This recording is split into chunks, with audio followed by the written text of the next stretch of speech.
E uma das batalhas mais importantes registradas na região nordeste do Brasil, pela independência do Brasil, aconteceu no nosso território, no Piauí. E vai se transformar numa superprodução, numa série que vai ter 10 episódios e que começa a ser gravada este ano no estado do Piauí e em outros estados do Brasil também. Estou aqui ao lado de Alexandre Melo, que fala sobre como a Batalha do Genipapo vai se transformar em uma série. Alexandre, boa tarde, seja bem-vindo aqui ao Jornal do Piauí, diretor dessa superprodução. Bom, Alexandre, primeiro, como é que vocês decidiram, ou como é que vocês imaginaram que a Batalha do Genipapo poderia ser algo que poderia se transformar em um trabalho tão bonito, ou tão bom de interpretação de atores? Esse mérito não é nosso, é do próprio Jesus Filho, né? Que já havia concretizado uma produção de ficção daqui da TV Cidade Verde. Aqui da própria TV Cidade Verde. Desde aquela época a gente conversava e há 5 anos atrás esse projeto começou a tomar corpo. Um projeto audiovisual como esse demora muito tempo para se concretizar. Então a gente conseguiu inscrever tanto a TV quanto a nossa própria produtora na Ancine, na Agência Nacional de Cinema. Participamos de editais, conseguimos boa parte do recurso. Temos a enorme colaboração do governo do estado, certo? Do qual nós participamos de um edital também para corroborar com a produção e, claro, com a colaboração direta da TV Cidade Verde em todo esse processo. A TV Cidade Verde que já fez realmente a produção, né? A filmagem da Batalha do Genipapo, muito rica também em detalhes e foi inspiradora, então, para vocês, para que fizessem esse trabalho agora. Sim. Então, o audiovisual é mister em pegar uma produção já bem sucedida e fazer uma evolução dela e mais uma evolução dela. A mesma história ela é recontada por múltiplas visões. Certo. Então, naquele momento foi produzido um média-metragem. Você tinha um tempo de 30 e poucos minutos com a história. Nessa vez a gente vai contar isso em 260 minutos. São mais de 4 horas e meia em 10 episódios. Então você tem como explorar não somente a batalha em si, porque a gente sempre valoriza muito o momento da batalha. São 5 horas que dura a batalha. Mas o que levou, certo, o Dom João VI a mandar um governador de armas? O que levou Dom João VI a mandar armas e munições anos antes dele deixar o Brasil para essa parte do Brasil?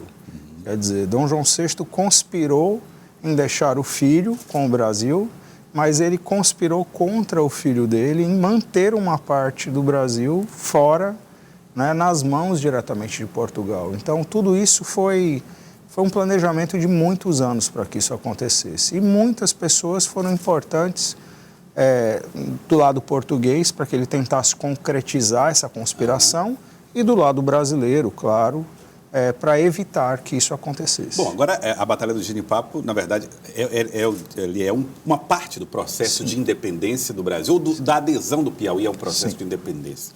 Ele começa no ano anterior. Vocês pretendem contar toda essa história, desde Parnaíba, Oeiras, até Campo Maior? Isso, os fatos que a gente vai relatar aqui começam em 1821, passam pelo ano de 1822 até 1823 e 1824. Que é onde se encerraria isso. Isso que se encerraria. Quer dizer, a história começa com toda essa movimentação pró-independência, com ainda a saída da corte portuguesa de volta para Portugal, Dom Pedro ficando. Nós não enfocamos na história nacional ou na parte que aconteceu no Rio de Janeiro ou em Portugal. Nós nos preocupamos mais com os enviados, tanto portugueses quanto brasileiros, para que essa história acontecesse e, claro, fortemente a participação do Piauí no processo e também tanto dos cearenses que vieram nos aporrear, como o capitão Rodrigues Chaves, certo? Como o general Filgueiras, que veio para tentar prender o Fidié, o Alecrim, né? O Morro do Alecrim, que era o Morro das Tabocas, em Caxias, onde Fidié foi preso num cerco de mais de 5 meses, é do capitão Alecrim, que é de um cearense que veio lutar na Batalha do Genipapo, auxiliou inclusive num episódio super importante, que foi o roubo do trem de cargas e munições do Fidié, que fez com que ele não continuasse até Oeiras e optasse por tentar se reforçar em Caxias. Bom, agora, vocês conseguiram reproduzir todas essas locações? O Morro do Alecrim continua do mesmo jeito? Os locais todos onde esses cenários aconteceram, essa batalha e todo o desdobramento político mudou muito? Como é que vocês estão fazendo para reproduzir isso? É claro, o Brasil não é um país muito rico em memórias, né? Então, se você tiver que ir para o Rio de Janeiro e tentar presenciar muita coisa que aconteceu mesmo na antiga capital do Império, né, na nossa segunda capital, depois de Salvador, você vai ver que muita coisa já foi completamente modificada. Não é diferente no Piauí, né? O casarão do Simplício Dias, por exemplo, que é um dos nossos patronos da independência, ele ainda está lá em corpo, lá em Parnaíba. Mas hoje, se você for filmar lá, tem poste, é uma rua asfaltada, de grande comércio e grande movimentação, né? Mas nós temos vários... em Oeiras, a gente ainda tem uma parte conservada. A igreja de Nossa Senhora da Vitória está lá, é um patrimônio histórico conservado. O casario histórico ali em volta, o museu sacro... Ainda serve como um bom cenário. Ainda serve como um bom cenário, mas o quartel do FIDIE, em que ele ficou em Oeiras, foi derrubado. O quartel em Parnaíba ainda permanece. A Fundação Alta de Souza, que tem em Parnaíba, ainda é o prédio histórico que foi utilizado como quartel dos homens do FIDIE, lá em Parnaíba. Agora, a gente tem um patrimônio maravilhoso, por exemplo, em Parnaíba, que é a Casa Inglesa. Embora ela não seja exatamente da mesma época da Casa de Simplício Dias, ela é contemporânea. Esses 20, 30 anos que separam uma da outra, ainda é um casario belíssimo, com o piso conservado de madeira, com móveis de época. Então, muitas tomadas podem ser feitas. Isso, ele é uma das paisagens. Muito legal. E aí o resto você vai ver também quando a série estrear, né? Mas olha, Alexandre, como é que está a preparação de atores? Todos os atores já foram definidos? Todo mundo já foi escolhido? Não, assim, os principais atores já foram definidos. A gente iniciou inclusive com uma reportagem aqui que o Igor Medeiros, o preparador de elenco, esteve aqui presente e ele veio conclamar as pessoas. O Piauí realmente atendeu. Boa parte do elenco foi escolhido prioritariamente de piauienses, né? Nós fizemos testes. Agora, como é uma série que o objetivo dela não é ficar somente no Piauí, é para ir para o Brasil inteiro e para o mundo, quer dizer, existem atores também nacionais, existem atores portugueses envolvidos no processo também, existem atores maranhenses, cearenses. Então, nem toda a seleção está completa? Não, a seleção não está completa nem dos atores nacionais, nem dos locais e principalmente do elenco de apoio local. A gente está indo para Oeiras semana que vem para fazer uma visita técnica às locações e também para iniciar a seleção de elenco local. Alguns atores que só atuarão em Oeiras deverão ser selecionados, capacitados. O pessoal de arte vai para esse local para tentar selecionar mão de obra local, certo? Para trabalhar como escultores, como pintores, nas modificações que são feitas nos cenários. Agora, gente, tem uma curiosidade em relação a essas produções de época, que é, por exemplo, roupas, armas, coisas desse tipo. Como é que vocês fazem a pesquisa ou a confecção desse material? Pois é, graças a Deus existe uma boa documentação desse material todo e existe até algum material conservado no Museu do Piauí em coleções particulares aqui. E naquela época é diferente de hoje em dia, né? Hoje tudo muda com uma velocidade muito grande.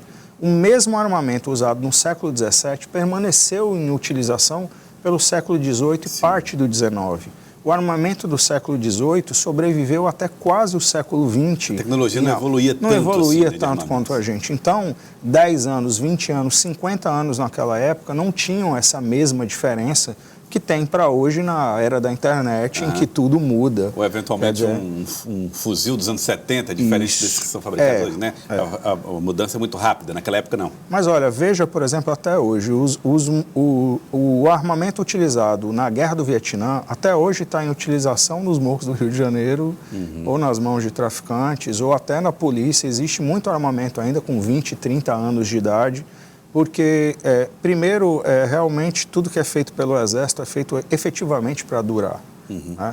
A gente conta com a colaboração do Exército, a gente esteve visitando o Museu Militar no Rio de Janeiro, onde lá eles têm armamento relatado como presente na Batalha do Genipapo, na Balaiada. Ah, é? Isso, quer dizer, em todos os tem lugares. armamento lá que esteve nessas batalhas. Uma parte dessa história é contada lá. E o Exército ele é exemplo na conservação, né, da sua memória. Os batalhões do Exército no Piauí, Batalhão Heróis do Genipapo, Batalhão Leonardo Castelo Branco, Batalhão Visconde da Parnaíba, quer dizer, a Ponte de Parnaíba, os personagens históricos, a Ponte, Simplício Dias, que muitas das vezes uma história dessa serve tanto para lembrar o nosso passado, mas também para compreender como é que nós chegamos até aqui, né? Parar para refletir.